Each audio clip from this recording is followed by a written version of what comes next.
South Shore Conservatory, with campuses in Hingham and Duxbury, is now the largest community school for the arts in Massachusetts and among the top 20 in the country. Kristi Faby is SSC's new Director of Creative Arts Therapies, and Julie Thompson invited Kristi on to talk about her vision for this program, which provides music, dance, and yoga therapy to some of the most vulnerable children and adults in our community.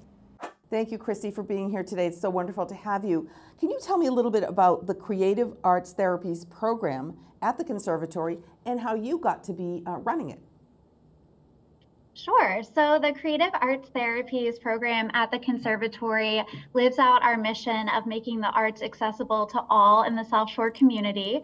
So we have music therapy, dance therapy, and yoga for the special child and other adaptive yoga programs. Creative Arts Therapies is the therapeutic use of music, dance, art, whatever modality you could think of, drama, in order to reach a therapeutic goal. So with music therapy, for instance, we're not teaching a music lesson. The end goal is not to learn piano. The end goal might be to play piano in order to increase the use of your fine motor skills.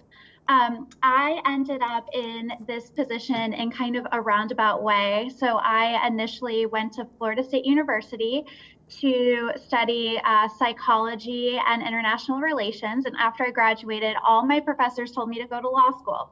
So I actually went to law school for a year, finished my 1L, had a fellowship at a civil rights firm, worked a bit with female inmates in the federal prison system, really liked working with them, didn't really like the legal aspects of it. So I actually did some career tests and everything led back to social worker, recreation therapist, music therapist. So I ended up in a master's degree program instead in music therapy, and I love it. I ended up in Boston at Perkins School for the Blind for my internship, and I've spent the past 4 years working in long-term care facilities as a music therapist, then building an expressive therapies program with art therapy, and then as a memory care director. Wasn't really looking to go anywhere, but then this fabulous position opened up at South Shore Conservatory, and I could not say no, so here I am today. Wow, what a varied background that has brought you here, which is, it must feed into hugely helping with curriculum development and to assess each of your students. Now you said you kind of do individualized. Well, do you do individualized programs or curriculum for each student and then work them into classes, or are they basically, is everybody individualized? Yeah, so music therapy, dance therapy, and yoga are kind of different than a traditional class or a lesson. So we actually meet the child wherever they are, whether it's in, and we work with older adults too. We work with young adults, all different ages. We meet our clients wherever they are, if it's in the home, if it's in the community, if it's on campus, in a long-term care facility, etc. And we meet them where they are in every sense of the word. So everything's individualized. You know, if a child is working on some pre-verbal skills, we'll use music, and we'll use choice making with instruments to help with pointing, for instance. If we have an older adult with Alzheimer's who is really sleepy and tired, we could use music to promote stimulation with them. We could use music to help recall memories with them and kind of maintain where they are. So it's very individualized. We do have some classes, like we have a class for children with developmental delays, that's music and dance therapy, but we keep our groups small so that we can target each individual and where they are.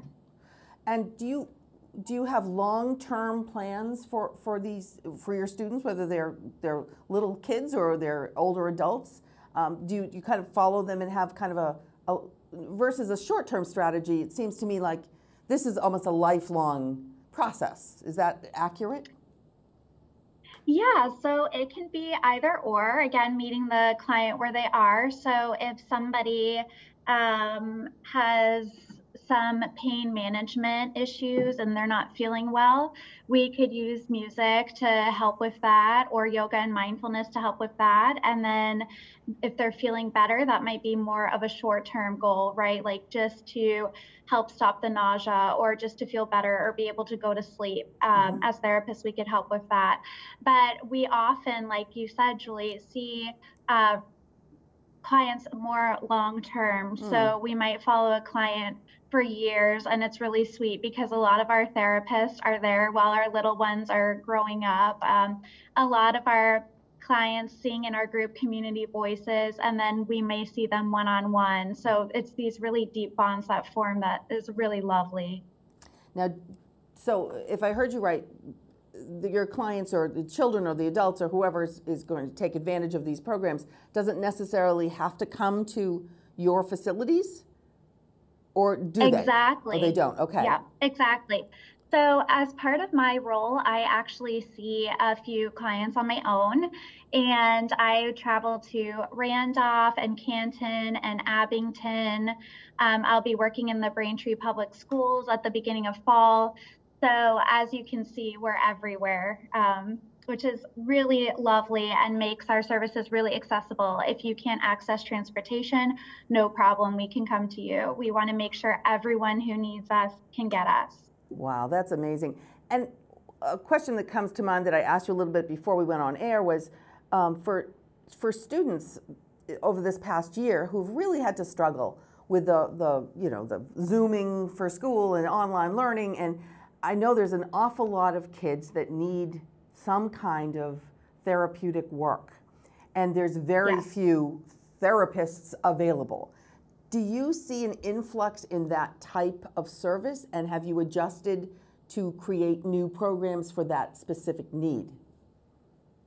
Sure. So our individual programs would be lovely for children who have experienced isolation or Zoom fatigue or any type of sort of wellness, mental health distress during this pandemic.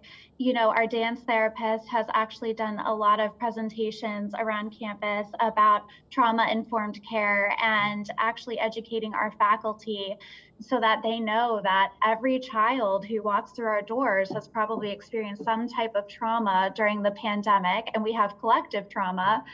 So here's where we need to be sensitive. And with our therapist in particular, you know, music, dance, yoga, they're so accessible. If you have a child in need of therapy, it's different than traditional talk therapy because they can come in and they can make music and they can experience joy and connect with a therapist right away. And so it's a really great tool to work on mental wellness.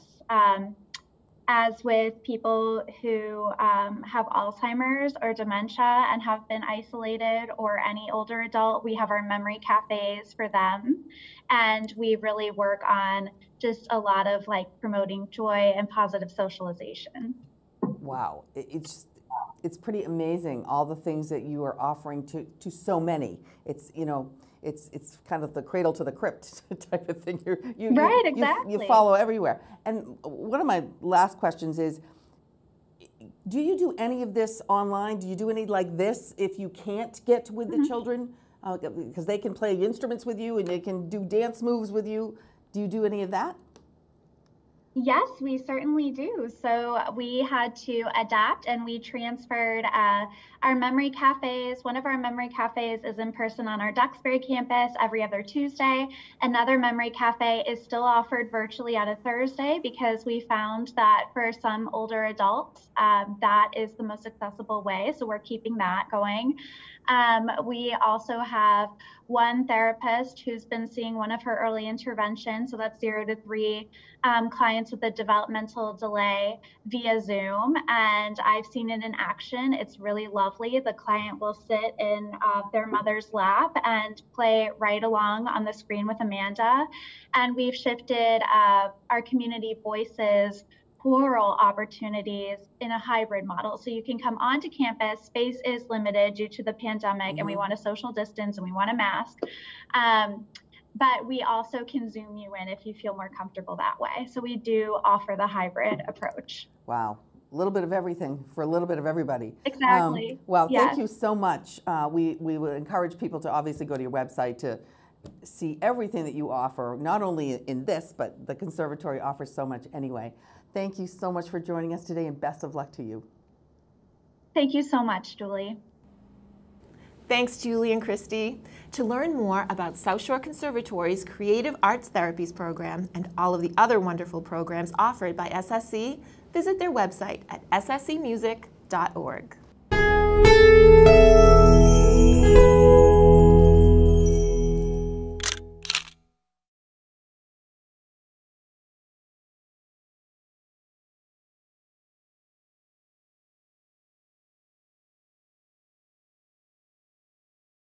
If you've enjoyed this video by the local scene, please give it a thumbs up and hit the subscribe button. Thank you for watching.